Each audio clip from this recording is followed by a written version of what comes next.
เฮโล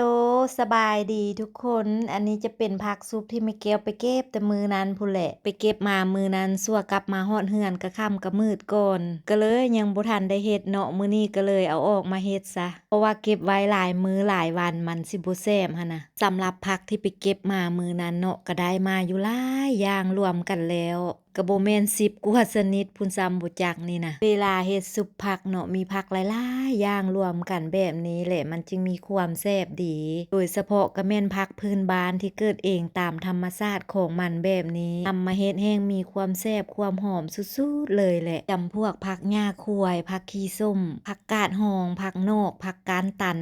ผักบงหรือยอดมันต้นแบบนี้หั่นน่ะนำมาซุปรวมกันถือว่าเข้ากันก็ผักจำพวกแบบนี้หั่นน่ะมีไผเคยกินหรือว่ามักกินคือกันกับแม่แก้วอยู่บ่ทุกคนผักซุปจำพวกแบบนี้หั่นน่ะถ้ายังบ่ทันเคยกินลองเก็บนำมาเฮ็ดกินลองเบิ่งเด้อบางเทื่อได้กินได้ลองแล้วสิติดใจ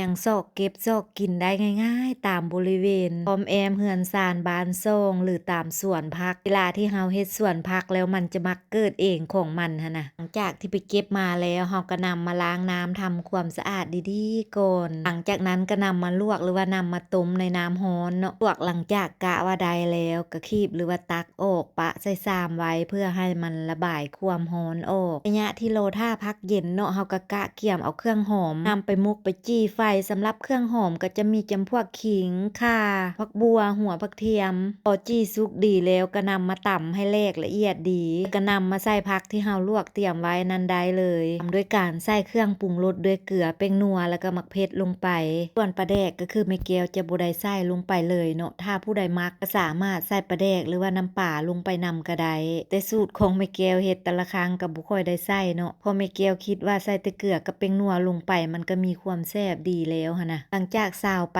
กะว่าเครื่องทุกอย่างมันเข้าเนื้อเข้าในกันดีแล้วตามด้วยการใส่งาคั่วโรยลงไปและก็ทำการคนการซาวไปโตอีกจักหน่อยการเฮ็ดซุปผักเนาะเวลาที่โรยงาใส่ลงไปแล้วซุปผักจะส่งกลิ่นหอมหวนส่วนกลิ่นขึ้นมาทันทีเลยกลิ่นงาบวกกับกลิ่นผักต่างๆผสมประสานเข้ากันยิ่งซาวยิ่งคนไปเท่าใดกลิ่นก็แห้งหอมขึ้นมาใส่ดังอยู่ห้วยๆซะหลังจากที่ใส่งาลงไปแล้วก็ถือว่าเป็นขั้นตอนสุดท้ายของการเฮ็ดซุปผักแล้วละได้นี่ทุกคนสำหรับเมนูซุปผักรวมของแม่แก้วมื้อนี้น่ะเป็นจังใดทุกคนสีสันหน้าตาเป็นตาแซ่บตากินตาซีมอยู่บ่สำหรับแม่แก้วแล้วแม่นมักกินเนาะเฮ็ดกินยามใดก็ถือว่าแซ่บยามนั้นสำหรับเมนูนี้น่ะไผมักกินคือกันกับแม่แก้วอยู่บ่ทุกคนและก็ยังมีหลายคนเนาะที่ยังบ่ทันเคยกินและก็อยากกินอยากซีมต้องนำไปเฮ็ดกินเฮ็ดซีมเบิ่งเด้อทุกคนเมนูนี้ก็ถือว่าเป็นอีกเมนูเพื่อสุขภาพเนาะแถมยังมีรสชาติแซ่บซอยอร่อยดีกินง่ายว่าจะกินลิ้นหรือกินกับข้าวถือว่าแซ่บคือกันหรือว่าผู้ใดที่อยากกินอยากซีมนำแม่แก้วก็มาเด้อมากินมาซีมนำแม่แก้วนำกันว่าแต่สิมีไผสนใจมากินเมนูบ้านๆแบบนี้นำแม่แก้วอยู่บ่เนาะถ้ามีไผสนใจมาเด้อครัวแม่แก้วยินดีต้อนรับเสมอรับเบิ่งรับชมคลิปวิดีโอของแม่แก้วอยู่เขตแคว้นแดนใดอยู่ภายในหรือต่างประเทศก็อย่าลืมคอมเมนต์เข้ามาทักทายสบายดีเพื่อเป็นขวัญกำลังใจให้แม่แก้วเฮ็ดคลิปต่อไปเด้อทุกคนสำหรับคลิปวิดีโอนี้ขอจบเพียงเท่านี้แล้วพบกันในคลิปใหม่ก่อนไปขออวยพรให้ทุกคนจงใช้ชีวิตในแต่ละวันอย่างมีความสุขไปก่อนเด้อทุกคน